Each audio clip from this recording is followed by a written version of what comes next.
Resort ಹೊರಗಡೆನೆ ದ್ರಾಕ್ಷಿ ಮತ್ತು ದಾಳಿಂಬೆ ಮಾರ್ತಾಯಿದ್ರು. ಇವ್ರ ಹತ್ರ ಡೈರೆಕ್ಟ್ ಇವರೇ ಫಾರ್ಮಿಂಗ್ ಮಾಡ್ತಾರೆ, ಇವರೇ ಬೆಳೀತಾರೆ, ಇವರೇ ತೊಗೊಬಂದು ಮಾರ್ತಾರೆ.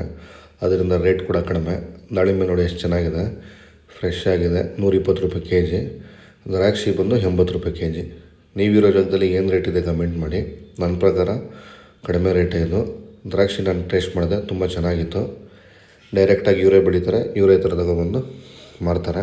ಅದಕ್ಕೆ ದಾಳಿಂಬೆ ಮತ್ತು ದ್ರಾಕ್ಷಿ ತೊಗೊಂಡೆ ಅಲ್ಲೇ ರೆಸಾರ್ಟಲ್ಲಿ ತಿನ್ನೋಕ್ಕೆ. ಹಾಗೆ ರೆಸಾರ್ಟಲ್ಲಿ ಒಂದು ರೌಂಡ್ ಹಾಕೋಣ ಅಂತ, ಸುತ್ತ ನೋಡೋಣ ಅಂತ. ರೆಸಾರ್ಟ್ ಒಳಗಡೆ ಹೇಗಿದೆ ಅಂತ ನೋಡಿಲ್ಲ ಇನ್ನು. ಒಂದು ರೌಂಡ್ ಹಾಕೋಣ ಅಂತ ಹೀಗೆ ಒಂದು ಸ್ಮಾಲ್ ವಾಕು ರೆಸಾರ್ಟಲ್ಲಿ.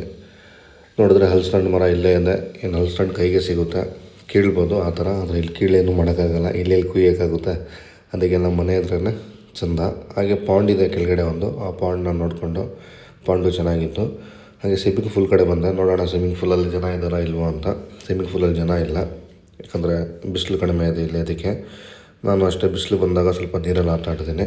ಈಗ ಜನ ಇಲ್ಲ ಇಲ್ಲಿ, ಬಿಸಿಲು ಬಂದ ತಕ್ಷಣ ಆಟ ಆಡ್ತೀನಿ. ರೆಸಾರ್ಟ್ ತುಂಬ ಚೆನ್ನಾಗಿದೆ. ಉಷಾಶ್ರೀ ಅಂತ ರೆಸಾರ್ಟ್ ಇದು. ಔಟ್ಡೋರ್ ಗೇಮ್ಸು ಚೆನ್ನಾಗಿದೆ, ಆ್ಯಂಬಿಯನ್ಸ್ ಕೂಡ ತುಂಬ ಚೆನ್ನಾಗಿದೆ.